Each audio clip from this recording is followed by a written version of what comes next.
ನನ್ನೆಲ್ಲ ಪ್ರೀತಿಯ ವೀಕ್ಷಕರಿಗೆ ನಮಸ್ಕಾರ. ನನ್ನ ಗುರು ಪರಂಪರೆ ಯೂಟ್ಯೂಬ್ ಚಾನಲ್ಗೆ ಸ್ವಾಗತ. ವಿಡಿಯೋವನ್ನು ಕೊನೆಯವರೆಗೆ ಸ್ಕಿಪ್ ಮಾಡದೆ ನೋಡಿ ಪ್ರಿಯ ವೀಕ್ಷಕರೇ. ಹಾಗೆ ಯಾರ್ಯಾರು ಇದು ಮೊದಲನೇ ಸತಿ ನೋಡ್ತಾ ಇದ್ದೀರಿ ಸಬ್ಸ್ಕ್ರೈಬ್ ಮಾಡಿ, ಹಾಗೆ ಶೇರ್ ಮಾಡಿ ಅಂತ ಹೇಳ್ತೀನಿ ಪ್ರಿಯ ವೀಕ್ಷಕರೇ. ಎಷ್ಟೋ ದಿನದಿಂದ ನಿಮ್ಮ ಆಸೆಗಳು ಈಡೇರಿರಲ್ಲ ಅಥವಾ ಒಳ್ಳೆ ಕೆಲಸಗಳು ಆಗಬೇಕು ಅಂತ ಇರುತ್ತೆ. ಅಂತಹ ಸಂದರ್ಭದಲ್ಲಿ ಆ ಕೆಲಸಗಳಿಗೆ ತುಂಬ ಅಡೆತಡೆಗಳು ಬರ್ತಾ ಇರುತ್ತೆ.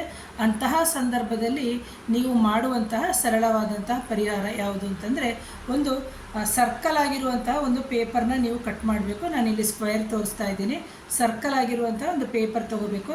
ಆ ಪೇಪರಲ್ಲಿ ನೀವು ಹಸಿರು ಪೆನ್ನಿಂದನೇ 5ನೇ ನಂಬರ್ನ ಬರೀಬೇಕು. ಕ್ಲೀನಾಗಿ 5ನೇ ನಂಬರನ್ನೇ ಬರೀಬೇಕು. ಬರೆದುಬಿಟ್ಟು ಏನು ಮಾಡಬೇಕು ಅಂತಂದರೆ, ನಿಮ್ಮ ಮನೆಯ ನಾರ್ತ್ ಈಸ್ಟ್ ಡೈರೆಕ್ಷನ್ ಅಂತ ಏನಿದೆ ಅಲ್ಲಿಗೆ ನೀವು ಇದನ್ನು ಅಂಟಿಸ್ಬೇಕು. ಹಾಗೆ ನೀವು ಮನೆ ಒಳಗಡೆ ಬಂದು ಕೈಕಾಲು ತೊಳ್ಕೊಂಡ ನಂತರ ಅದನ್ನು ನೋಡಬೇಕು. ರಾತ್ರಿ ಮಲಗೋಕ್ಕಿಂತ ಮುಂಚೆ ನೋಡಬೇಕು.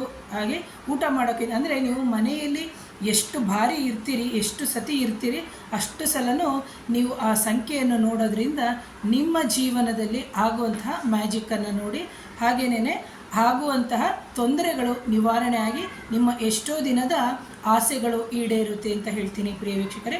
ಸತತವಾಗಿ ಒಂದೇ ದಿನಕ್ಕೆ ಅಂತ ಅನ್ಕೋಬೇಡಿ, ಇದು ಸತತವಾಗಿ ಮಾಡ್ತಾ ಇರಬೇಕು. ನಿಮ್ಮ ಯಾವುದೇ ಕೋರಿಕೆಗಳಾಗಲಿ, ಕೋರಿಕೆ ಅಂತಂದಾಗ ಒಳ್ಳೆಯದಾಗಿರಬೇಕು, ಜೊತೆಗೆ ಇನ್ನೊಬ್ಬರಿಗೆ ತೊಂದರೆ ಕೊಡದೆ ಇರುವಂತಹ ರೀತಿ ಶುಭ ಕೋರಿಕೆಗಳು, ಒಳ್ಳೆಯ ಕೋರಿಕೆಗಳು ಅಂತ ನಾವೇನು ಹೇಳ್ತೀವಿ ಅದು ಮಾತ್ರ ಅನ್ವಯವಾಗುತ್ತದೆ.